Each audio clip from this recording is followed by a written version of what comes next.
Pessoal, beleza? Animados aí para mais uma aula de geografia? Espero que estejam bastante animados. Vamos falar hoje sobre as principais características demográficas da América. Então, semana passada a gente falou sobre o processo de colonização, descolonização da América e da África, que são os nossos dois continentes, que a gente vai estudando ao longo desse ano. Hoje a gente vai focar basicamente no processo, nas características demográficas. A gente vai lembrar de alguns conceitos de demografia e vamos falar da característica demográfica, crescimento populacional, distribuição da população na América. Na próxima aula a gente fala sobre a África. Vou dividir em duas aulas esse conteúdo para não ficar muito pesado e a gente entender melhor parte a parte. Beleza? Eu deixei para vocês lá no grupo de WhatsApp um material para vocês baixarem, que é 2 mapinhas da América para a gente aprender a regionalizar a América, que a gente vai falar de alguns termos agora e é importante ter algumas coisas claras já na nossa mente sobre a diferença regional, a divisão regional da América. Beleza? Vamos ver isso? Então, no primeiro mapinha que eu deixei para vocês, a gente vai regionalizar a América de uma forma e o outro mapa de outra forma. Lembrando que regionalização depende do critério. Dependendo do critério que a gente utilizar, a regionalização ela vai ser diferente. Aqui, vamos pegar uma forma de regionalização onde a América é dividida em 3. E deve ser a forma mais comum que vocês já devem ter estudado lá no ensino infantil, quando a gente fala de América, mas vamos pegar aqui agora. Qual que seria o critério utilizado para a gente regionalizar a América em 3? Então a gente vai chamar de critério natural ou físico, que é o critério que vai regionalizar baseado na localização dos países e que a gente vai dividir a América em 3 partes. Grosseiramente falando, é como se a gente dividisse a América em 3. Quem está no norte, quem está no sul e quem está no centro, ou seja, no meio. E é basicamente assim que a gente vai dividir essa América. Então a gente vai pegar aí, já que vocês já depois vão imprimir o mapa, ou depois com o material na mão, vamos dividir. Esse primeiro critério, nessa primeira divisão, a gente vai pegar aqui do México e vamos até lá no extremo norte, passando pelo Alasca, aqui o Canadá, pode incluir a Groenlândia também. Todo mundo aqui de vermelhinho, vocês vão pintar aí bonitinho o mapinha de vocês, que eu sei que vocês fazem muito bem. A gente iria fazer isso em sala de aula. Vamos chegar aqui na legenda, vamos pintar o quadradinho e vamos escrever isso aqui, América do Norte. Beleza? Então a América do Norte é composta aí de 3 países, que é o Canadá, que é os Estados Unidos e o México, basicamente. A gente vai ter um capítulo do livro só para tratar dessas diferenças regionais, saber quais países fazem parte de cada região. Não, a gente não vai ficar agora decorando quem faz parte de cada região, mas é só para aprender a divisão regional para ficar mais fácil na hora que a gente for estudar demografia. Se a gente pegar uma outra cor agora, que é o que vocês vão fazer, você vai pegar aqui, dessa divisãozinha, vai pintar toda essa parte aqui de uma mesma cor, beleza? Estou contornando aqui, vocês vão pintar aqui dentro, tudinho bonitinho. Vão chegar aqui, vou chegar nesse último quadradinho aqui e vou escrever América do Sul, beleza? Aqui no verdinho. A outra que já apareceu ali o nome, vou pegar aqui, uma cor diferente, vou pegar um amarelo e vou pintar toda essa parte aqui, tanto essa quanto essa aqui, de amarelo. Vou pintar aqui onde já está escrito América Central. Então nós vamos ter aí 3 divisões de América: a América do Norte, a América Central e a América do Sul, beleza? A América Central, ela chama a atenção da gente por uma situação aqui, que ela também pode ser dividida em 2.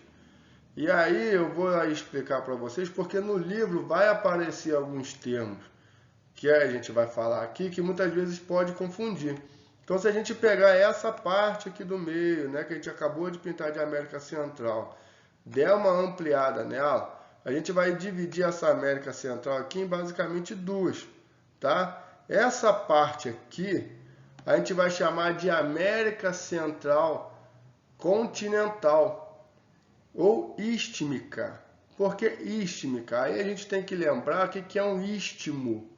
Em geografia, a gente vai chamar de istmo quando a gente tem uma pequena porção de terra, ó, igual essa aqui, que está ligando duas outras grandes porções de terra, que são essas duas aqui.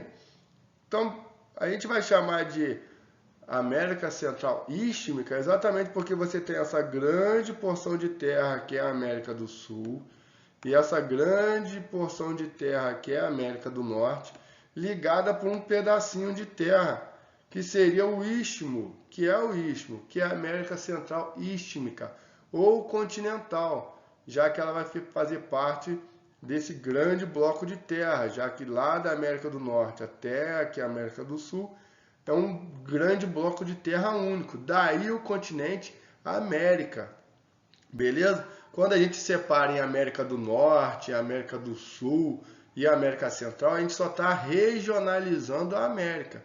Não quer dizer que temos três Américas. Temos uma América. Ela está dividida de forma diferente. Então, a América do Norte, a América Central e a América do Sul são regionalizações. Então, essa parte aqui a gente vai chamar de América Central Continental ou istmica. E eu quero chamar a atenção para essa outra parte aqui, né, que vai ser essa parte formada pelas ilhas, que ela vai receber o nome de América Central Insular ou América Central Caribenha ou Caribe.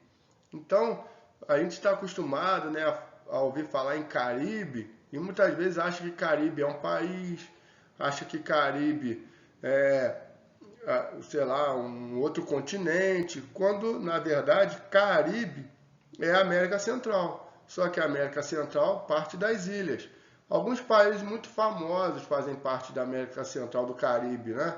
Como Cuba, esse que eu acabei de pintar aqui, como Jamaica, né? Esse que logo aqui embaixo. Aí você tem Haiti e República Dominicana, que dividem essa ilha, e outros países muito famosos, né? Principalmente pelo turismo ali na América do Caribe, que é Bahamas, Barbados, né? Uma ilha bem bonita. Beleza, galera? Então, quando a gente fala de Caribe, a gente está falando de América Central. Show de bola?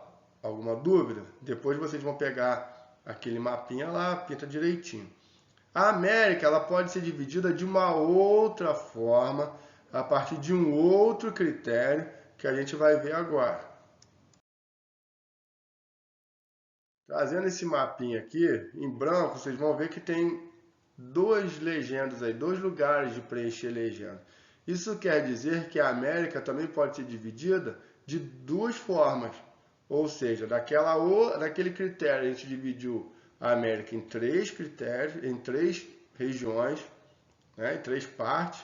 Agora a gente está dividindo a América em duas regiões, em duas partes. Outra coisa importante da gente lembrar que região são áreas que possuem alguma semelhança.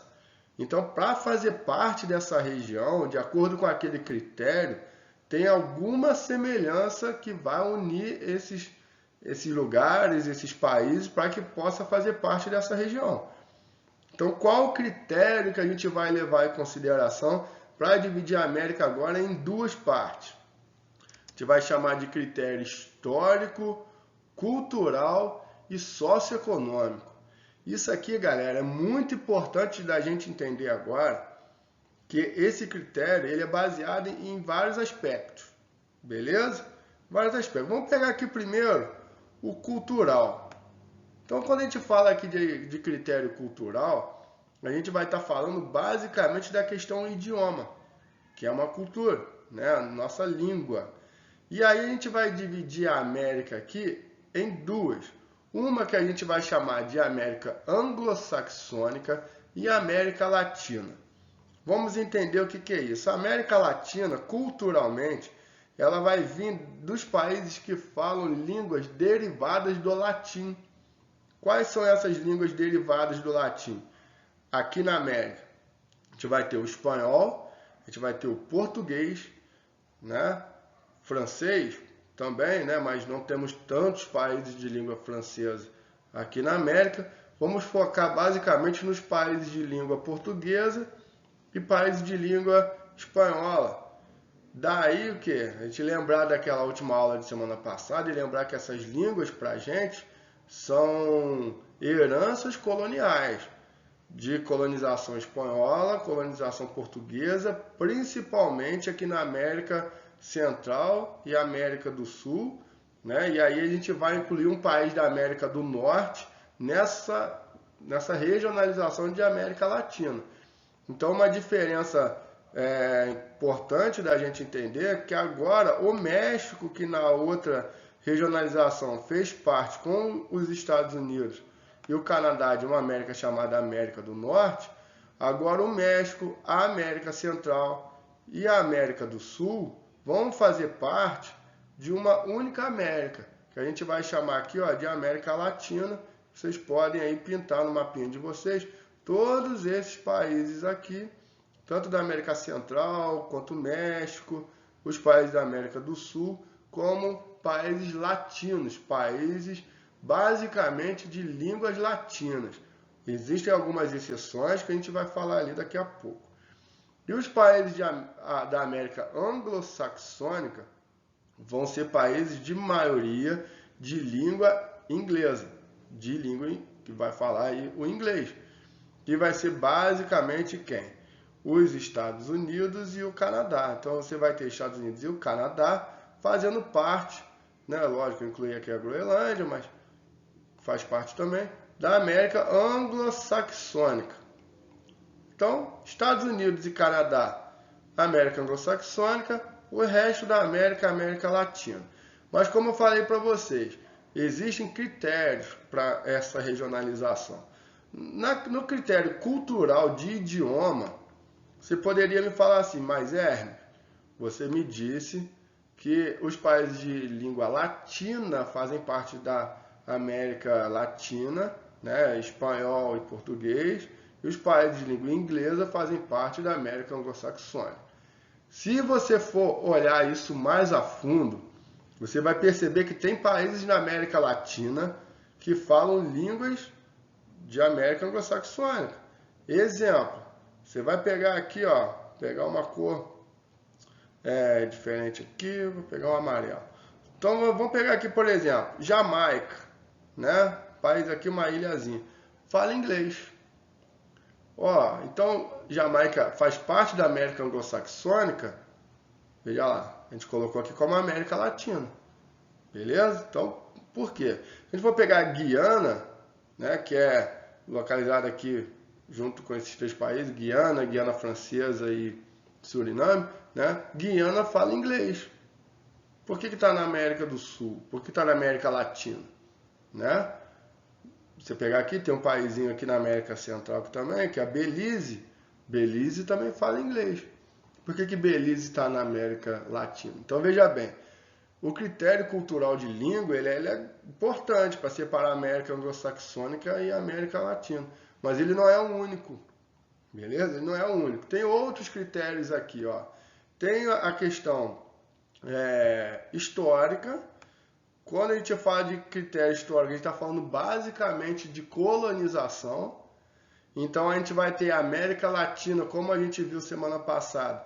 A América Latina, basicamente, toda ela sofrendo a colonização de exploração, enquanto que a América anglo-saxônica, basicamente, foi colônia de povoamento. Também não devemos generalizar, porque se a gente for lembrar um pouquinho da aula de semana passada, o sul dos Estados Unidos, apesar da gente ter como os Estados Unidos um país que só teve de colonização de povoamento, também é importante lembrar que os Estados Unidos, o sul, também passou por um processo de colonização de exploração, beleza? Mas no geral, assim, generalizando, a gente vai ter a América anglo-saxônica, Estados Unidos e Canadá com processo de colonização de povoamento, enquanto a América Latina mais caracterizada aí por colônia de exploração. Então você tem um critério cultural da língua, mas você também tem um critério histórico, aí principalmente questão de colonização. E você tem um critério aqui muito importante, que é o critério socioeconômico. O critério socioeconômico está basicamente ligado ao nível de desenvolvimento dos países. País desenvolvido, país subdesenvolvido. E de repente esse seja um critério mais clássico, ou mais claro da gente identificar a América anglo-saxônica de América Latina, onde basicamente todos os países da América Latina, esses que eu marquei em vermelho, são países subdesenvolvidos, com níveis sociais, que a gente vai falar deles mais um pouquinho para frente, baixos, não tão bons, enquanto que a América anglo-saxônica, Canadá e Estados Unidos são considerados países desenvolvidos, países que têm elevado padrão de vida, qualidade de vida muito boa, economia muito boa. Então você tem essa diferença de país latino subdesenvolvido, país anglo-saxônica desenvolvido. É lógico que uma coisa está ligada à outra, né? Por que a América anglo-saxônica é mais desenvolvida que a América Latina? Aí você tem que recorrer à história, lembrar do processo de colonização que é diferente. Uma colonização de povoamento, ela é menos prejudicial àquele local, né? Ela ajuda a desenvolver aquele local, que é a questão da América anglo-saxônica, enquanto que a América Latina, que é subdesenvolvida, né, que é mais pobre, ela tem seu passado ligado à exploração. Isso ajuda a gente a entender as diferenças das duas Américas. Beleza, galera? Lembrar disso é essencial, saber isso é essencial para a gente já começar a entender a questão demográfica na América, começar a entender socioeconomicamente como que essas Américas elas se dividem e se separam. Claro, isso é matéria que a gente também vai estar vendo ao longo do ano. Tem um capítulo, se eu não me engano, eu acho que é o 4º capítulo, que vai tratar melhor dessas divisões da América. Mas como a gente vai estar falando direto aqui sobre a América Latina, ela é menos povoada ou mais povoada, a questão de povoamento da América anglo-saxônica. Então o que é isso, né? Não dá para falar os termos América anglo-saxônica e América Latina sem entender o que é isso. Então por isso que eu inicio essa aula trazendo esses conceitos para vocês. Peguem lá aquele material que eu deixei para vocês lá no grupo, baixem, né? Puder imprimir, dá uma colorida neles aí para ficar legalzinho, bem bonitinho. Beleza, pessoal? Vamos continuar então a nossa matéria de hoje.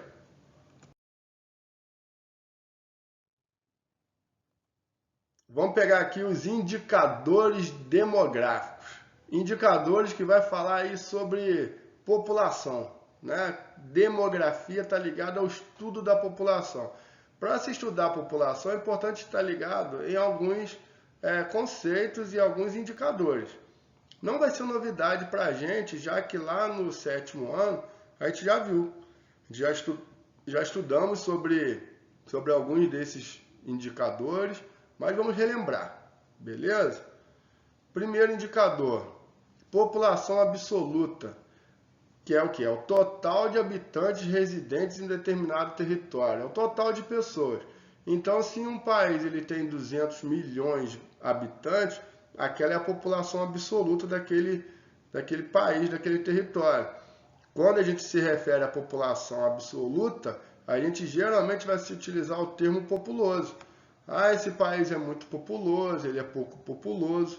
Isso está ligado aí à população absoluta, que é diferente daqui da densidade demográfica ou população relativa.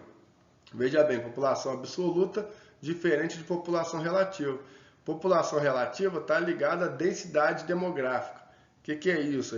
Para lembrar aqui, é o número de habitantes por área, por quilômetro quadrado. Geralmente, né, medida em quilômetros quadrados. Então, a gente vai fazer um cálculo para saber a densidade demográfica. A gente vai pegar o número de população e vai dividir pela área. Geralmente vai dar um número com vírgula e vários outros números, e aí a gente vai ter aí, por exemplo, 23,7 habitantes por quilômetro quadrado. Lembrando que isso é uma média geral daquele território, onde dentro daquele mesmo território a gente vai ter locais onde a população se concentra mais do que outros. Isso a gente vai falar um pouquinho mais para frente. Densidade demográfica, quando a gente se refere a uma densidade alta ou baixa, a gente vai se referir ao termo aqui povoado, beleza? O Brasil ele é pouco povoado ou bastante povoado, aí a gente está se referindo à densidade demográfica. Então se liguem da diferença dos termos populoso e povoado. Populoso é referente à população absoluta e povoado referente à população relativa à densidade demográfica. Beleza? Olhando então esse mapinha, que eu acho que está lá na página 6, eu esqueci de colocar aqui embaixo, se eu não me engano é página 6, densidade demográfica do mundo. O que isso quer dizer?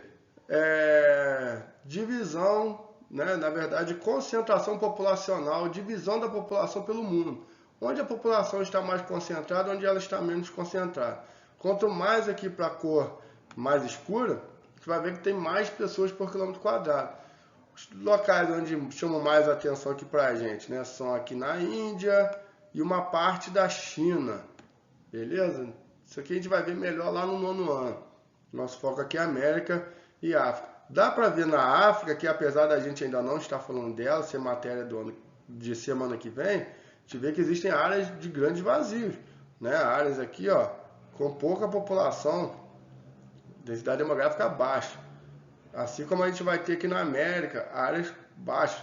O que interessa para a gente aqui agora, né? Mais para frente, entender que alguns fatores vão impedir ou dificultar a ocupação dessas áreas. Quais são os fatores? Isso a gente vai ver mais para frente. Mas o importante é agora a gente entender que tem áreas que tem grandes vazios demográficos, onde tem poucas pessoas, e áreas onde tem população mais concentrada, né? Igual aqui na China, na Índia, um pouco aqui na América Central, onde você vai ter mais gente. Então essa população dá para a gente já entender que ela é dividida desigual pelo planeta, né? Pelo continente americano, no mundo todo como se. Tem áreas que tem mais pessoas e áreas que tem menos pessoas. Beleza? Então quando a gente fala assim, o Brasil, por exemplo, ele tem 23, 25 habitantes por quilômetro quadrado. Não quer dizer que em todo o território brasileiro ela está dividida igualzinho, né? A gente não pega o Brasil, divide ele aqui em quadradinhos, por exemplo, né? E vamos dividir certinho a quantidade de pessoas dentro de cada quadradinho. Não, tem quadradinho, vamos dizer, que vai ter mais e quadradinhos que vai ter menos pessoas. É basicamente isso. Continuando aí os indicadores demográficos, alguns outros que a gente tem que entender. Esse aqui eu falei também no ano passado, mas vamos lembrar dele. Taxa de fecundidade ou taxa de fertilidade. O que significa isso? Diz respeito ao número médio de filhos que uma mulher tem ao longo da vida. Beleza? Então, é o número de filhos que a mulher tem ao longo da vida.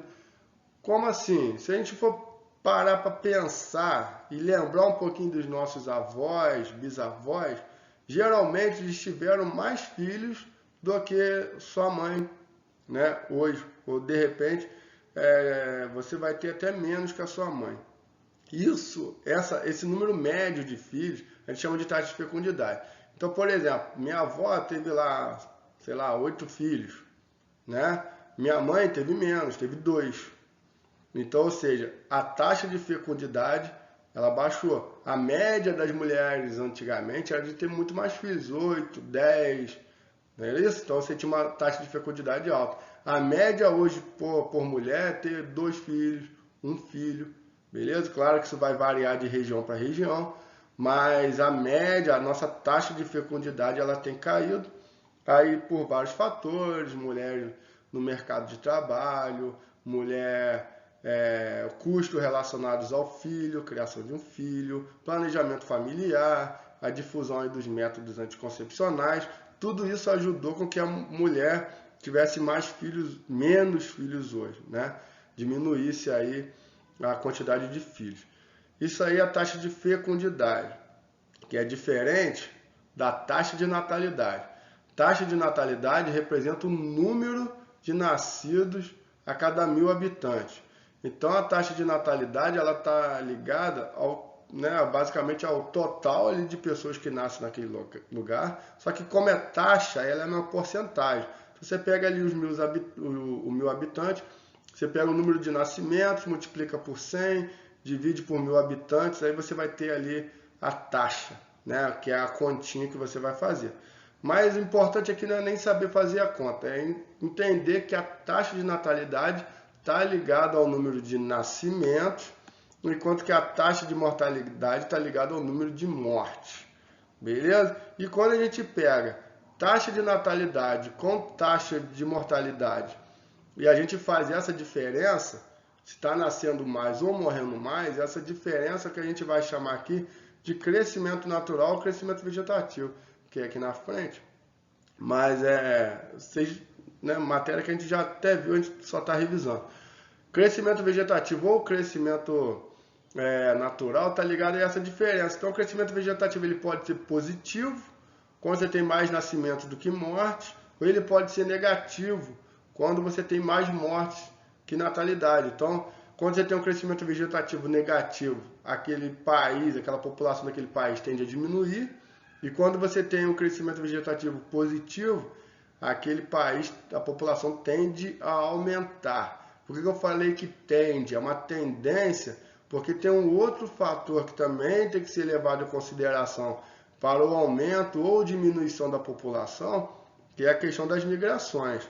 O saldo migracional também é importante. Se todo mundo resolver ir embora do Brasil, lógico que a população vai diminuir, né? Porque pode ficar 2 pessoas aqui, aumentar a taxa de fecundidade para 20 filhos por mulher, mas a população vai diminuir, porque foi todo mundo embora, né? Então a migração ela tem que ser levada em consideração. Da mesma forma que a gente estava recebendo muitos migrantes aí da Venezuela, né, que até a gente vai falar disso mais para frente, mas imagine se toda a população da Venezuela resolve vir para o Brasil, a população do Brasil aumenta. Então, o aumento de população ela está ligada à questão do crescimento natural vegetativo, mas também na questão das migrações. As duas coisas têm que andar juntas. Beleza?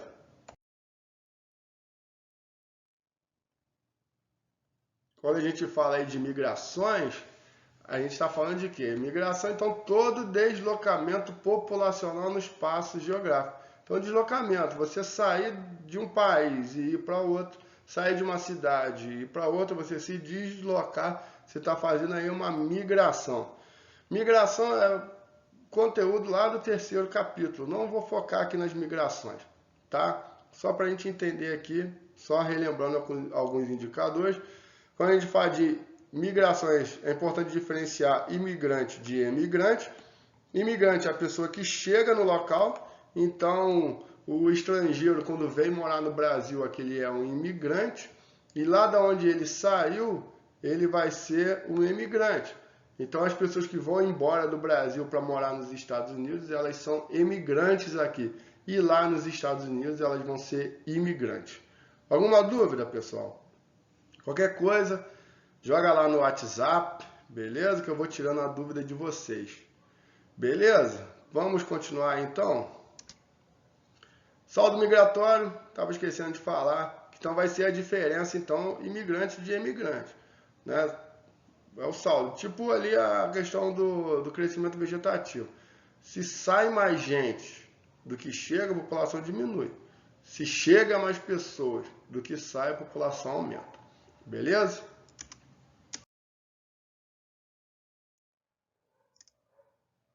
Agora vamos falar dos indicadores socioeconômicos. Os indicadores socioeconômicos ele é diferente dos indicadores demográficos. Indicadores socioeconômicos está ligado basicamente à questão da qualidade da população. Seria qualidade a palavra melhor, mas vamos dizer que ele vai analisar aquela população de outro ponto de vista, não questão de quantidade na distribuição, mas uma questão mais qualitativa.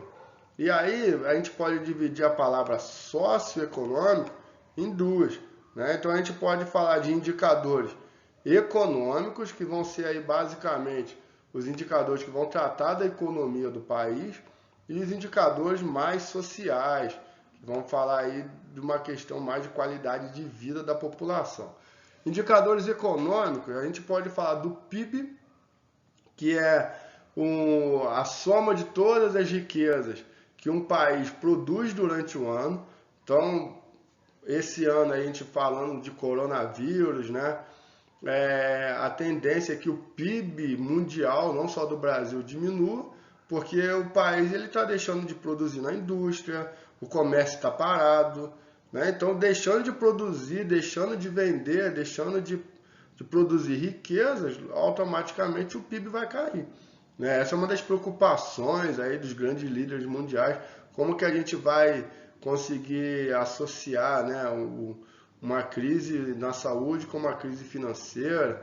E aí eu não vou entrar nem no mérito aí do que seria mais importante, porque isso aí é uma outra discussão, mas a grande questão é que a economia ela vai sofrer impactos, né? Então o PIB vai cair, isso aí é uma certeza, né? Porque o Brasil não está produzindo.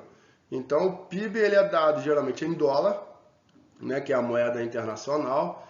E aí, por exemplo, o Brasil, ele nos últimos anos, o nosso PIB tem ficado aí na casa de US$ 1 trilhão, por exemplo, enquanto que o PIB dos Estados Unidos tem ficado aí na casa dos 18 trilhões. Para a gente ver essa diferença. Mas é importante a gente lembrar que esse indicador ele é importante, o PIB do país é importante porque demonstra riqueza, mas não é ele apenas que vai dizer se um país é desenvolvido ou não. Tá? Isso a gente vai falar melhor mais para frente. Mas o PIB é um indicador importante. Outro indicador, renda per capita, que é renda por cabeça, né, que seria uma estimativa de quanto que aquela população deveria receber. Então é importante a gente entender que a renda per capita ela não é o salário das pessoas, né?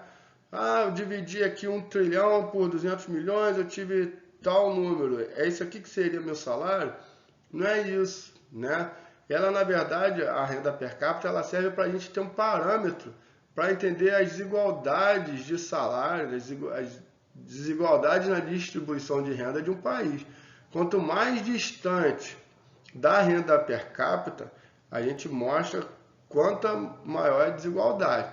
Tem pessoas que vão receber mais do que a renda per capita, tem pessoas que vão receber muito menos. E essa diferença é só para a gente ter um parâmetro. Não quer dizer que a gente vai pegar a renda per capita e vai colocar ela como salário mínimo. Não é isso, beleza? É só uma questão de mostrar mesmo as desigualdades de renda num país, no caso aqui, né, o Brasil, que a gente já falou disso ano passado. Beleza? E aí, agora mais numa questão de indicadores sociais, não que não esteja ligados economicamente, mas aqui a questão é mais social. Qualidade de vida das pessoas, basicamente. A gente vai ter alguns indicadores importantes, como expectativa de vida, mortalidade infantil, taxa de alfabetização e a taxa de desemprego. Vamos pegar aqui primeiro a expectativa de vida, referente ao número de anos que se espera que uma pessoa viva. Por que isso é importante? Porque a expectativa de vida está ligada diretamente à qualidade de vida que a população. Quanto melhor a qualidade de vida que a população, maior a expectativa de vida. Todo mundo gostaria de viver 200, 300 anos, né, se fosse possível. Então, quanto maior, mais a gente vive, é melhor. Todo mundo quer viver mais. Para viver mais, a gente tem que ter uma boa qualidade de vida. Então, um país, quando ele tem uma boa qualidade nos seus hospitais, desenvolvimento de vacina, de remédios, né, de uma alimentação boa, aquela população ela tende a viver mais e a expectativa de vida aumenta.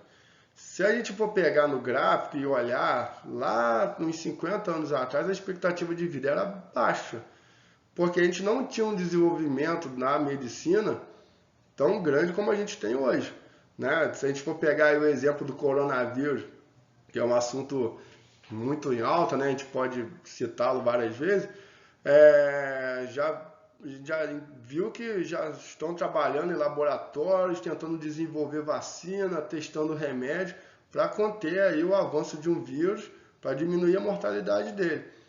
Pensa que há 50 anos atrás nós não tínhamos essa tecnologia de hoje. Muito provavelmente um coronavírus há 50 anos atrás, a taxa de mortalidade seria muito maior, porque não daria para fazer exame, não daria, né, um respirador desse mecânico que está sendo utilizado aí nas UTIs. Imagina que há 50 anos atrás não existia, porque não existia nem computador 50 anos atrás, né? Então não existia esses aparelhos. Então, pegasse essa doença, morreria. Com o avanço da medicina, com o avanço dos equipamentos para fazer exame, fazer cirurgia, fazer várias, né, intervenções na saúde humana, foi dando uma qualidade de vida melhor e a gente foi esticando nosso tempo de vida. A gente está vivendo mais. Isso a gente vai refletir na expectativa de vida que tem aumentado. Claro, nem todos os países têm aí, né, possuem no seu território as mesmas condições médico-hospitalares. A gente vai ter uma diferença muito grande de um país para outro, de um continente para outro. E o país, geralmente, que é mais desenvolvido nessa área, ele vai ter uma expectativa de vida maior. Os países que têm menos condições econômicas, muitas vezes, para investir nesses equipamentos, para investir em tecnologia, em vacina, ele vai ter uma expectativa de vida menor. Então, isso está muito associado. Então, como eu disse, é socioeconômico, né? É social, mas também econômico. Porque se um país não tiver condições econômicas de desenvolver sua medicina, de comprar aparelhos, de investir, também não vai adiantar muito. Beleza? Deu para entender? Então, a expectativa de vida é um indicador de saúde daquele país. País que tem boa qualidade de vida, geralmente tem boa expectativa de vida, uma expectativa de vida alta. Quanto que seria uma expectativa de vida alta aí? Vamos entender que acima de 80 anos é uma expectativa de vida muito boa, que é o que vai caracterizar aí os países europeus, ou a maioria deles, e aqui na América anglo-saxônica, né, a gente vai ver isso sendo maior do que na América Latina, a gente vai falar disso daqui a pouco. Mortalidade infantil, aquele indicador que também indica saúde, beleza? Está ligado aí às mortes com menos de um ano de idade, então crianças, né, com menos de um ano. Por que isso indica saúde? Porque quando o recém-nascido nasce, ele passa por vários procedimentos também. Exame do pezinho, toma vacina, né, BCG, que deixa aí a marquinha no braço, faz aquele todo acompanhamento para dar saúde, né, e garantir que aquela criança tenha saúde ao longo da sua vida. Quando um país não tem infraestrutura médico-hospitalar, com vacinas, médicos, remédios, isso faz com que muitos dos problemas daquelas crianças não sejam detectados, ou aquela criança não vai receber o amparo que deveria receber e ela pode vir a falecer antes de um ano de idade. Essa estimativa, né, esse cálculo, esse número de crianças que morrem antes de um ano vai entrar no indicador mortalidade infantil, e os países que têm geralmente muita mortalidade infantil, eles vão mostrar que a qualidade de vida não é boa. Os países que possuem as melhores qualidades de vida, vão ser os mais desenvolvidos, geralmente eles têm mortalidade infantil muito baixa, beleza? Então, tá ligado a expectativa de vida e a mortalidade infantil, ligada aí à questão da saúde, beleza?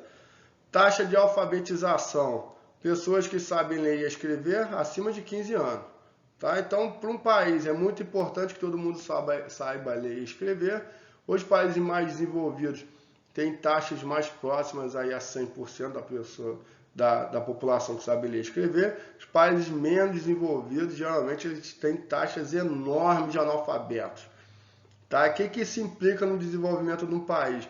Imagina que um analfabeto que não tem estudo, ele não vai conseguir ser uma mão de obra muito qualificada, porque não vai ter estudado, não vai ter passado aí por uma faculdade, não vai ter feito nenhum curso técnico, né? Então ele não vai somar para uma mão de obra qualificada para aquele país. Uma população com uma taxa alta de analfabetismo, isso implica até em questões mais básicas, por exemplo, ler receita de remédio, ler uma bula de um remédio, e isso vai atrapalhar ele a pegar um ônibus, né? Porque ele não sabe ler. E a pessoa que tem menos instrução, menos escolaridade, muitas vezes ela está mais sujeita a ser manipulada pela pessoa que sabe ler e sabe, né, que tem um grau de instrução maior. Então, para um país ser desenvolvido, é importante que todo mundo, né, seja alfabetizado, tenha quanto maior o nível de escolaridade, melhor. Taxa de desemprego está ligada aí à questão, né, social e econômica de um país. Um país que ele tem uma economia boa, desenvolvida, ele é capaz de desenvolver aí emprego para as pessoas. Todo mundo precisa de trabalhar, né? E o país, quanto maior taxa de desemprego, ele mostra que a economia não é boa, que a economia muitas vezes está parada, que a sua indústria não está funcionando, que a sua agropecuária não está tão funcionando, e aí cria-se aí a taxa de desemprego. Lógico que hoje a gente tem outras questões para discutir, como questão da tecnologia, das máquinas, né, que tiraram aí emprego das pessoas, tanto na agricultura quanto na indústria, mas um país que ele é capaz, né, que ele é economicamente saudável, economicamente melhor, ele é capaz de absorver essa mão de obra no setor terciário, né, e em outros setores da economia. Beleza, pessoal? Isso aí, então, alguns indicadores sociais importantes para a gente ver. Pegando aqui na página 34, vamos olhar alguns indicadores importantes aqui na América para a gente falar dele. Beleza? Então, aqui o livro ele traz para a gente, ele faz algumas confusões, por isso que eu quis explicar para vocês aquela questão da América Latina em anglo-saxônica, América Central, Norte e Sul, para a gente entender aqui algumas questões. Por exemplo, aqui ele traz a América do Norte, exceto o México. A América do Norte, que é Estados Unidos, Canadá e México, se a gente tira o México, a gente está falando basicamente de América o quê? Anglo-saxônica, que é Estados Unidos e Canadá. Então, analisando Estados Unidos e Canadá, que seria aqui a América anglo-saxônica, a gente vai ver que os dois países eles têm uma densidade demográfica baixa, né, comparada aí com principalmente os países da América Central, lá do Caribe, lembra? Aquelas ilhazinhas. Por quê? Tamanho, galera. Vamos lembrar aí que para a densidade demográfica, o tamanho do território faz total diferença, né? E não a questão de ser populoso, ter muita gente, mas sim estar comprimida a população em uma área menor. Se a gente for lembrar dali de trás, naquelas outras partes que eu mostrei para vocês, a divisão de América, a gente vai ver que o Caribe é composto por ilhazinhas muito pequenas, né? Então essas ilhas pequenas, recebendo uma população, por menor que seja, mas que ela esteja junta, a densidade demográfica vai ser lá em cima. E é o que a gente consegue ver aqui, ó, uma densidade demográfica no Caribe aí de 194 habitantes por quilômetro quadrado, muito maior do que Estados Unidos e Canadá. Se a gente for pensar, Canadá e Estados Unidos são países enormes territorialmente. O Canadá ele é o segundo maior país do mundo, só perde para a Rússia. E os Estados Unidos ele é o quarto país maior do mundo. Ele só fica atrás da Rússia, do Canadá, que é o segundo, da China, que é o terceiro, e depois vem os Estados Unidos. Ou seja, são países muito grandes, territórios muito grandes. Para você tornar ele muito povoado, tem que ter muita gente. Tá certo? Tá dando para entender? Então, a densidade demográfica dos Estados Unidos e Canadá vão ser menores. E alguns indicadores aqui é importante da gente olhar. Olha, taxa de fecundidade. Lembra que a média de filhos que uma mulher tem ao longo da vida? Estados Unidos e Canadá tem uma média aí de 1,9, ou seja, 2 filhos por casal, na verdade por mulher, né? Enquanto que na América Central e México, né, a gente vai ter aqui 2, na América do Sul 2, no Caribe aí 2,3, ou seja, a América Latina tem uma média, uma taxa de fecundidade maior que a América Anglo-Saxônica. Outro indicador que é importante a gente olhar aqui é a expectativa de vida.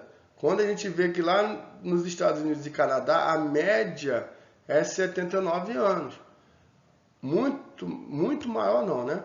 Mas maior do que a América, que a gente vai chamar de Latina, onde você vai ter aqui, ó, Caribe 72, América do Sul 75 e América Central e México 76. Ele poderia, né, o livro ter trazido para a gente compilado aí América Latina e América Anglo-Saxônica. Ele não faz isso, mas a gente divide aqui, ó, em basicamente América Latina, né, e aqui a América Anglo-Saxônica.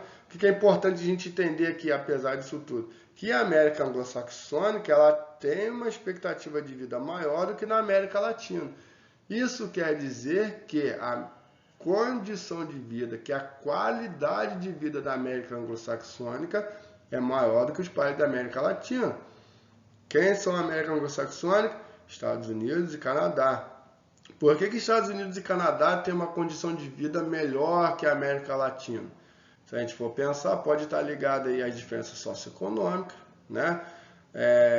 Um desenvolvimento muito maior. Estados Unidos e Canadá tiveram colonização de povoamento. Estados Unidos e Canadá são países desenvolvidos. Isso vai estar ligado aí à qualidade de vida e a expectativa de vida vem refletir isso.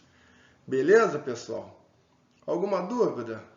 Tá tranquilo? Tá dando para entender a aula? Isso lá na página 34. Continuando aí,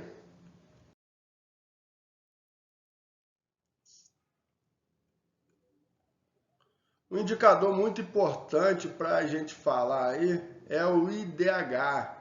Lembra do IDH? A gente falou dele ano passado, lá no 7º ano, já quase no finalzinho do ano a gente falou aí do IDH, que é um conceito elaborado pela ONU na década de 90, um indicador mais completo, vamos dizer assim, né? Que ele está ligado a 3 indicadores: a renda, a saúde e a educação.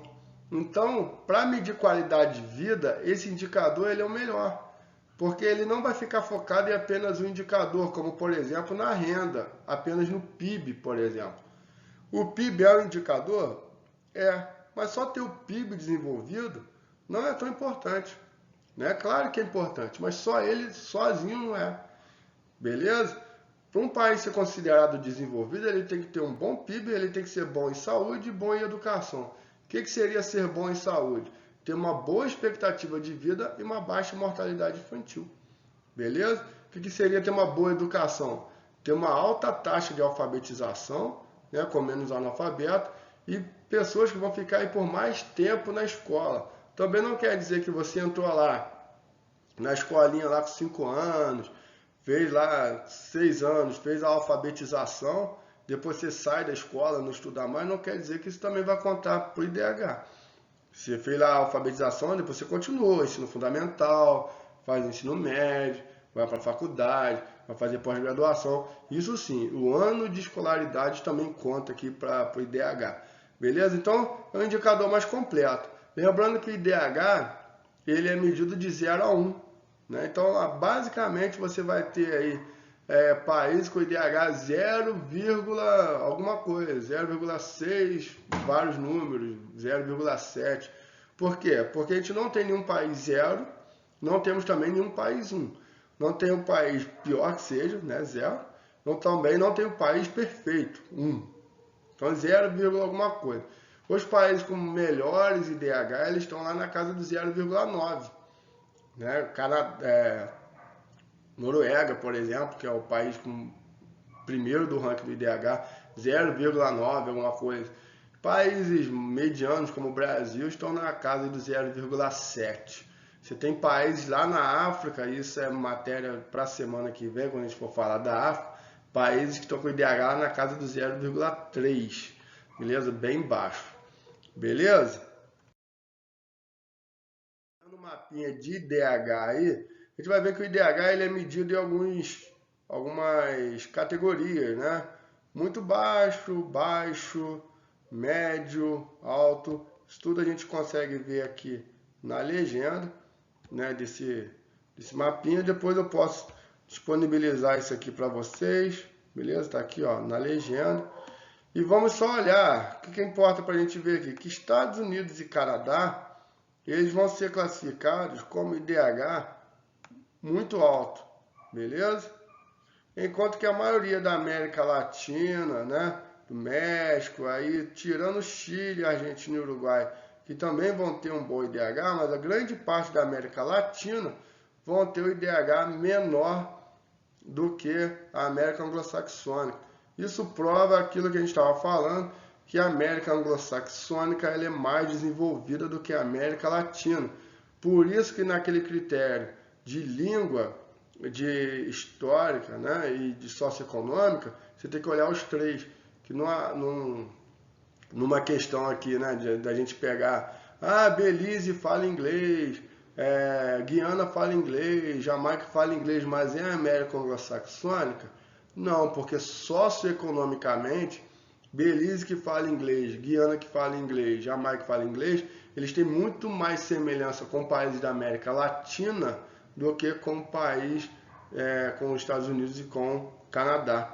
Isso é importante, tá, pessoal? Então, quando a gente fala de América Anglo-Saxônica e Latina, tem que olhar todos os critérios em especial aí, não apenas um.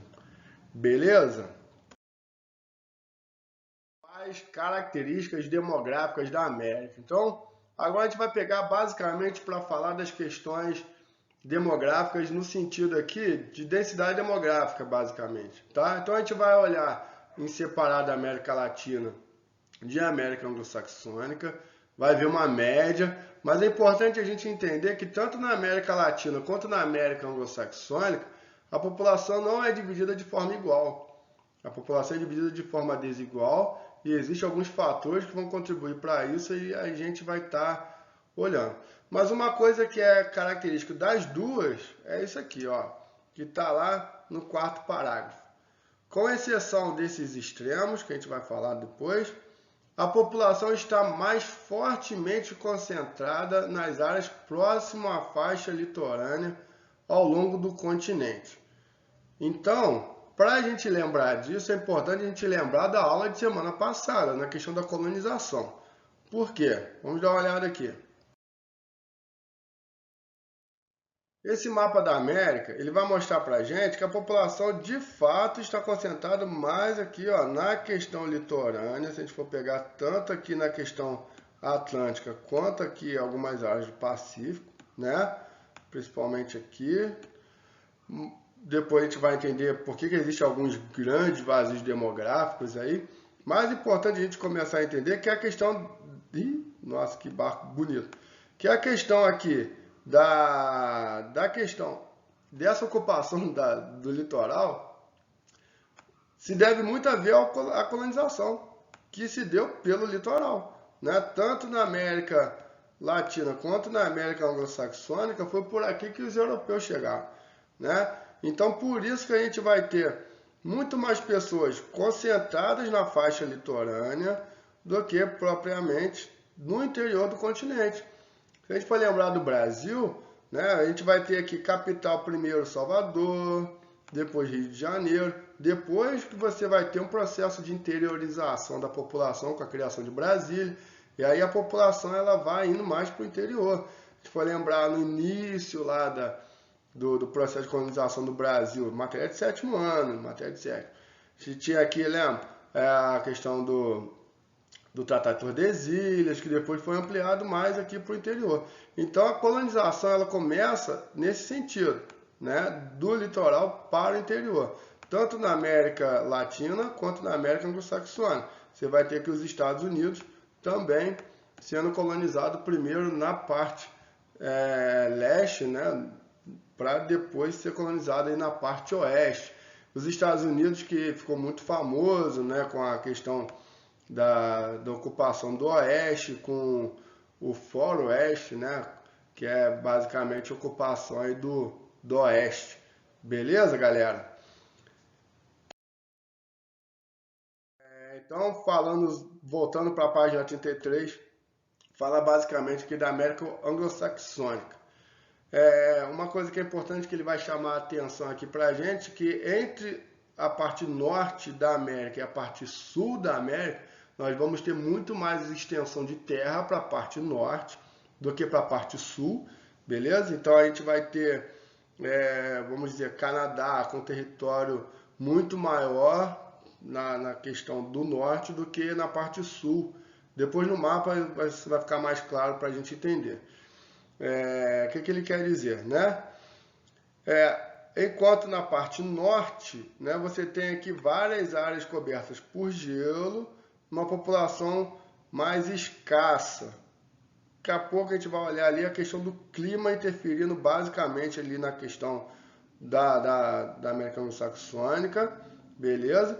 A América Saxônica ela vai ter aí, como a gente já viu lá no quadro passado, uma média de 19 habitantes por quilômetro quadrado.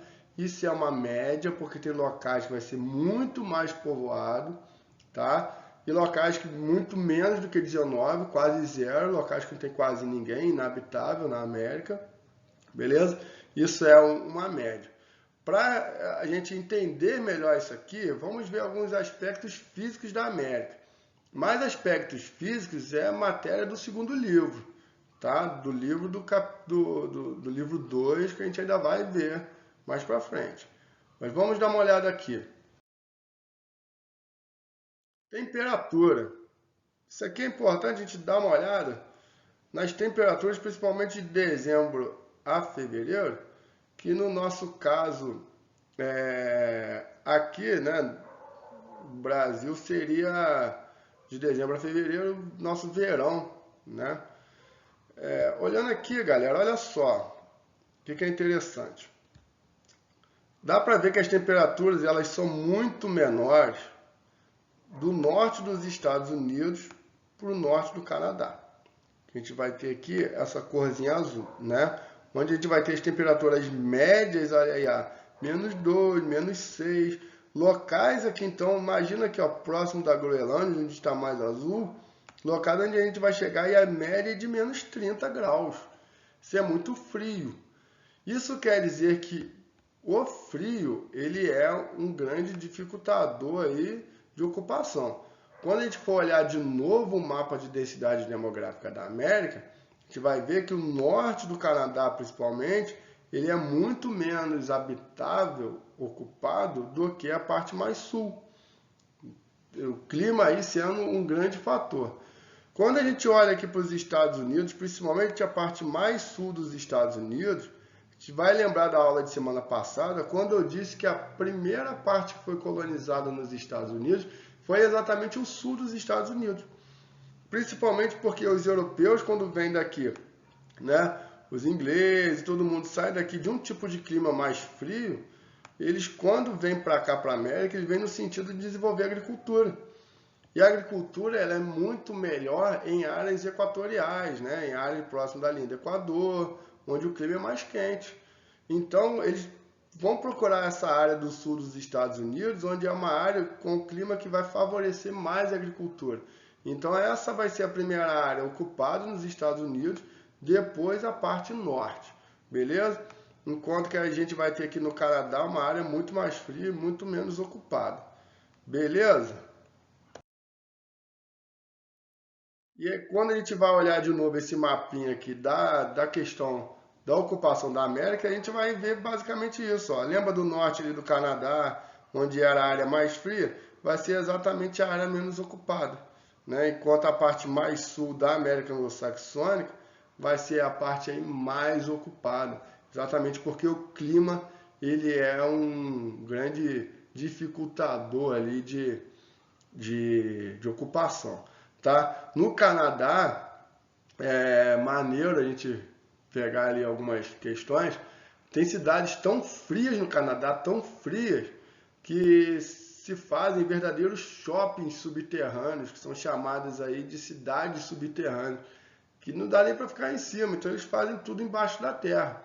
São como grandes shoppings já climatizados, já para as pessoas poderem ter vida social, devido ao frio no Canadá. De tão frio que é mais lá para o norte. Beleza, pessoal? Agora, olhando aqui a questão da América Latina, no terceiro parágrafo, algumas questões são importantes também. A América Latina, no geral, ela vai ter aí uma taxa de ocupação aqui, né, de densidade demográfica, de 32 habitantes por quilômetro quadrado. Então, no geral, a América Latina ela é mais povoada do que a América Anglo-Saxônica. Beleza?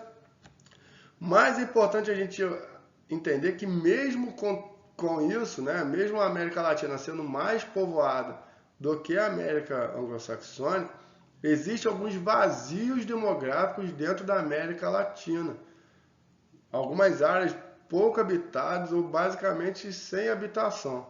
Isso devido a alguns fatores que a gente vai estar vendo aqui. Como, por exemplo, a região da Patagônia, no sul do continente, que é uma área bem fria, que vai envolver aí uma parte do Chile, uma parte da Argentina. A questão aqui, ó, da Cordilheira dos Andes, que a gente vai olhar ela ali daqui a pouco. Altas montanhas, altas cordilheiras, né? Então impede ou dificulta a ocupação da população lá no alto da montanha, embora tenha cidades aí no Peru, na Bolívia, a mais de 4.000 metros de altitude.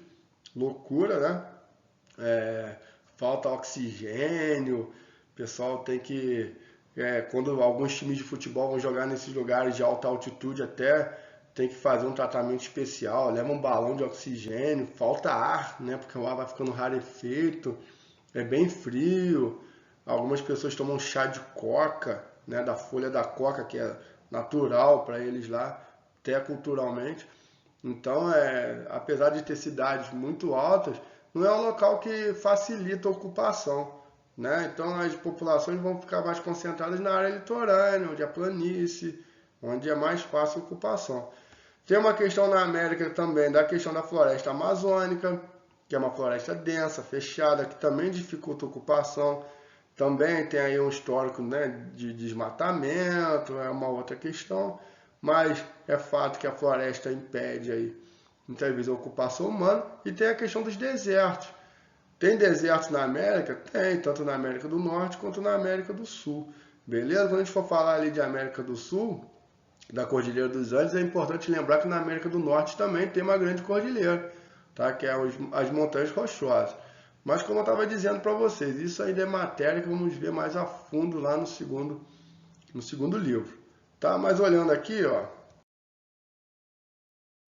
o mapa físico aí da América, para a gente só reconhecer algumas áreas importantes. Então essas áreas mais escuras aqui, na América do Norte, e essa área mais escura aqui na América do Sul, né, na América Latina, são as montanhas.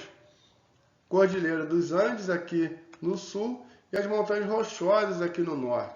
É um dificultador de população. Então são áreas que geralmente vão ter mais vazios demográficos. Aqui no Brasil, principalmente, aqui, ó, toda essa área aqui de floresta amazônica, que também dificulta aí a população. Beleza? E nessas partes mais amarelinhas aqui, tanto aqui nos Estados Unidos, né, quanto aqui na América também, ó, a gente vai ter os desertos. Aqui na América do Sul, a gente tem o deserto da Patagônia, que é o deserto gelado, e a gente tem o deserto do Atacama, muito famoso aqui no Chile. Aqui nos Estados Unidos, a gente tem o deserto de Sonora, tem o deserto do Colorado, né, que são áreas desérticas também mais a oeste dos Estados Unidos, áreas que vai ter menos população. Beleza, galera? Alguma dúvida em relação a isso? Qualquer coisa, lembrando lá do nosso WhatsApp, beleza? Olhando aqui então, só para, né, fechar essa parte, lembrando essa parte de deserto e de montanhas aqui na América Anglo-Saxônica, né, na América do Norte ali um vazio, aqui a parte da floresta bem vazia, tanto quanto a parte aqui dos desertos e da Cordilheira dos Andes aqui na América do Sul. Show, galera? Beleza pura? Continuando aí então. Pirâmides etárias. Lembra das pirâmides etárias? A gente falou dela ano passado, a gente vamos relembrar para que serve a pirâmide etária, vamos lembrar de alguns indicadores importantes e como a gente lê as pirâmides etárias. Primeiro, lembrando que as pirâmides etárias são divididas em duas colunas, uma para as mulheres, uma para os homens, e que ela é dividida aí por faixa etária, idade. Então, geralmente a gente vai ter aqui faixa de 0 a 4, não é isso? Depois de 4 a 9, depois de 10 a 14, por aí vai. Importante entender que ela, na parte de baixo aqui, a gente vai ter a população de jovens e crianças, e lá na parte de cima a gente vai ter a parte dos adultos, dos idosos. Vamos dividir essa pirâmide em três partes. A gente vai chamar isso aqui de topo, beleza? Ó, topo. Vamos chamar isso aqui de corpo da pirâmide ou meio da pirâmide, tá? Aí vocês vão entender, vão escolher corpo ou meio e vamos chamar isso aqui de base, tá? Vou escrever aqui no cantinho aqui, ó, base, beleza? Ó. Tá dando para ler aí, né, a base da pirâmide. O que é importante? Mais do que entender o que é um topo, o que é um corpo, o que é uma base, é importante entender que essas três partes vão representar para a gente alguns indicadores. O que isso quer dizer? Que na base, geralmente está ligado aqui, ó, a taxa de natalidade. Vou botar um Nzinho de natalidade, beleza? Enquanto que aqui no topo está ligado muitas vezes a expectativa, tá? Expectativa, ops, fiz bagunça aqui, vou apagar aqui com a minha borracha, tá ligado aqui a expectativa, ó, expectativa de vida, beleza? Depois eu vou falar melhor. E o meio da pirâmide? E o corpo da pirâmide? Vamos escrever aqui, ó, tá ligado aí a população dos adultos, muitas vezes ligados aí a PEA. O que é isso? População economicamente ativa. Beleza? A gente já falou disso ano passado, mas se vocês não lembrarem, me pedem aí lá no grupo que eu explico ou mando para vocês um arquivo para a gente falar melhor disso. Beleza. Entendendo isso aqui, vamos pegar aqui. A base, quanto mais larga, né, mais para o lado aqui, mais larga, ela quer dizer que ela tem mais natalidade. Beleza? Se a gente for lembrar das teorias demográficas lá do ano passado, malthusiana, neomalthusiana, teoria reformista, vai falar disso melhor, mas é importante relembrar disso. Existem duas teorias que vão ser opostas. A teoria malthusiana ou neomalthusiana é diferente da teoria reformista. A teoria malthusiana vai dizer que um país, né, ou a neomalthusiana, ela vai dizer que um país, quanto mais natalidade, aquele país vai ser mais pobre, vai ser mais subdesenvolvido. Então quer dizer que aquele país é pobre porque ele tem mais natalidade. Beleza? E a teoria reformista, ela vai dizer que aquele país é o contrário. Ele tem mais gente do que porque ele é pobre. Tá? Então aquele país ele é subdesenvolvido, então consequentemente ele vai ter mais natalidade. Por quê? Porque segundo os reformistas, segundo a teoria marxista, vai dizer que o nível de socioeconômico daquele país, o nível de desenvolvimento vai influenciar diretamente na condição de comprar, adquirir métodos anticoncepcionais, de ter a informação, tá? De como se evitar filho. Parece que é uma coisa que está muito distante da gente, mas existem pessoas que não sabem como se evitar filho. Tá? Então a falta de informação muitas vezes não chega nos países mais pobres. Então isso seria para os marxistas um dos motivos do país ser pobre e ter mais natalidade. Mas as duas teorias vão ver isso de cada um de uma forma, mas o fato é, país mais pobre, país subdesenvolvido, tem geralmente maiores taxas de natalidade do que país desenvolvido, do que país rico. Beleza? Outra questão que vai envolver aqui a pirâmide etária é a questão da expectativa de vida. Como a gente já viu ali, já falamos, países mais desenvolvidos vão ter mais expectativa de vida. Então, países mais desenvolvidos vão ter geralmente topos mais largos aqui, tá? Vão ter topos mais largos do que os países subdesenvolvidos, tá? Então, quando você olha para um topo de país desenvolvido, geralmente ele é mais largo do que um topo de pirâmide de país subdesenvolvido, beleza? E o que é a PEA? PEA é o número de pessoas em idade ativa para trabalho, né? Os adultos que trabalham, eles sustentam a base, tá? Vou pegar uma cor diferente aqui, ó. Eles vão sustentar a base, né? Que são as crianças e os jovens, e eles vão sustentar aqui os idosos que já se aposentaram, não trabalham mais, né? E então recebe aposentadoria com parte do salário das pessoas que trabalham, que na PEA, e a população economicamente ativa também sustenta aí as crianças e os jovens que não trabalham. Então é importante você ter uma boa quantidade de pessoas na PEA. Se haver um desequilíbrio aí, você pode ter problemas, é o que a gente vai falar ali mais para frente. Beleza? Tá aí, né? Base, que é a parte inferior representa a população jovem, o corpo, a população adulta, o cume, ápice, ou chamo de topo, que representa os idosos. Uma coisa para a gente ficar ligado aqui é o formato da pirâmide. O formato da pirâmide, muitas vezes, ele já vai conseguir identificar, a gente já vai conseguir identificar as características daquele país ou daquele continente só olhando ali o formato da pirâmide. Então, quando a gente pega aqui uma pirâmide de país subdesenvolvido, ela tende a ter característica de uma pirâmide convencional, base larga, topo estreito. E países desenvolvidos, elas vão ter o que a gente vai chamar de pirâmide invertida, que seria a base mais estreita e o topo mais largo. O que isso significa? Se a gente dividir a pirâmide em 3 partes, como a gente fez isso na outra parte da explicação, a gente vai entender isso melhor. Então, países desenvolvidos, eles tendem a ter a sua base, países desenvolvidos, a sua base estreita, ou seja, menos natalidade, do que em comparação aos países subdesenvolvidos. Então, países subdesenvolvidos, eles têm topo mais largo, ou seja, eles têm mais natalidade do que os países desenvolvidos. Beleza? País subdesenvolvido tem mais natalidade do que país desenvolvido.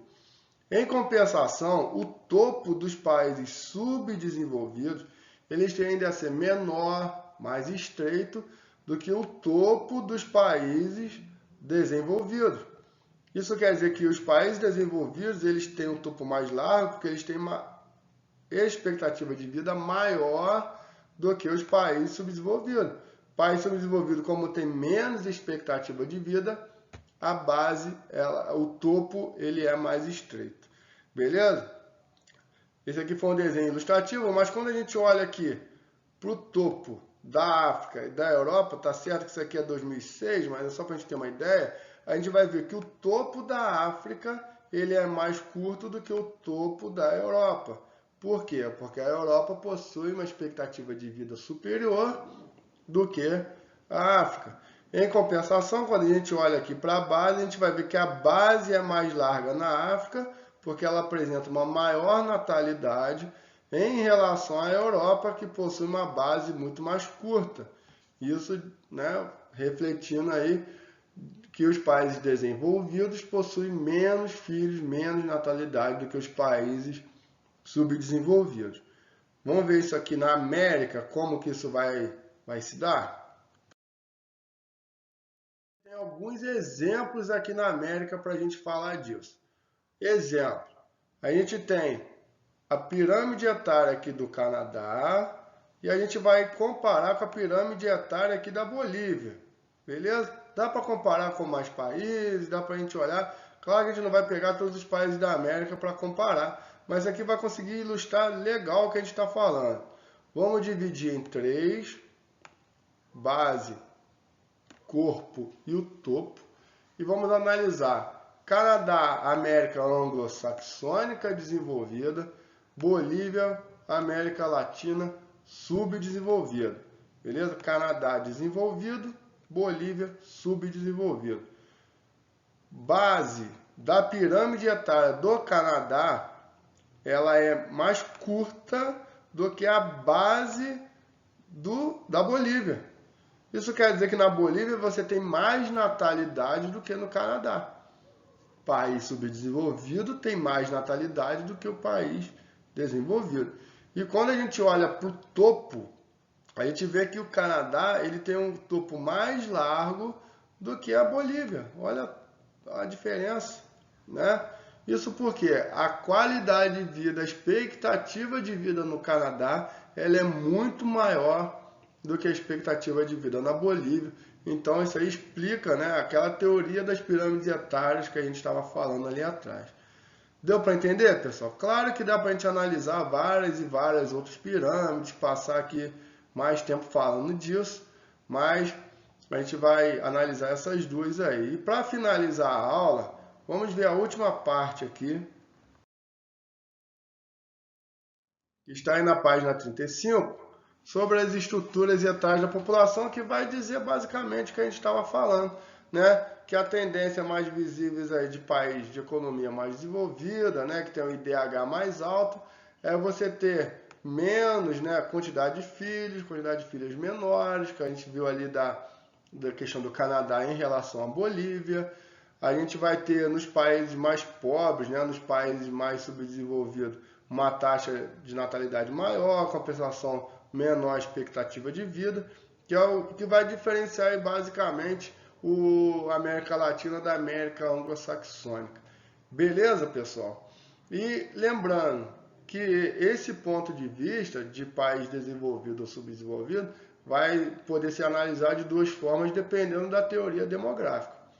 Se for neomalthusiano, a gente vai falar o Canadá ele tem menos filhos, né? Ele é rico, ele é desenvolvido justamente porque ele tem menos filhos. E a Bolívia ela é pobre justamente porque ela tem uma natalidade maior. Seria o ponto de vista aí dos neomalthusianos.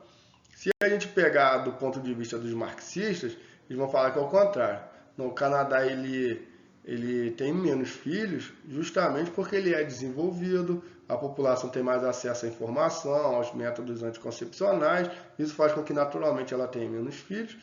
E se a gente for pegar do ponto de vista marxista para analisar essa população da Bolívia, por exemplo, ela vai falar que na verdade a Bolívia só tem uma alta natalidade, exatamente porque ela é pobre e por isso que a população não tem acesso a anticoncepcionais, não tem acesso à informação. Para diminuir essa natalidade na Bolívia, os marxistas vão dizer que a gente tem que melhorar a qualidade de vida deles. Beleza? Do ponto de vista neomalthusiano, vai dizer que, na verdade, para a Bolívia melhorar economicamente, a gente deveria reduzir aí a quantidade de filhos, fazendo controle de natalidade e outras, principalmente com controle de natalidade, mas também com métodos anticoncepcionais que os neomalthusianos defendem. Beleza, pessoal? Espero que vocês tenham entendido bastante essa aula, foi bastante conteúdo, né? Qualquer dúvida, fala para mim lá no WhatsApp. Reitero que eu estou com muita saudade de vocês, preferia estar dando essa aula presencialmente, discutindo com vocês, fazendo barulhinho no quadro, não é isso? Mas, infelizmente, a gente tem que ficar à distância, mas espero que isso passe logo, que a gente se encontre mais rápido possível, não é isso? E se Deus quiser estaremos juntos. Fique com Deus, um grande beijo para vocês, bastante saudade e até a próxima aula. Um beijo.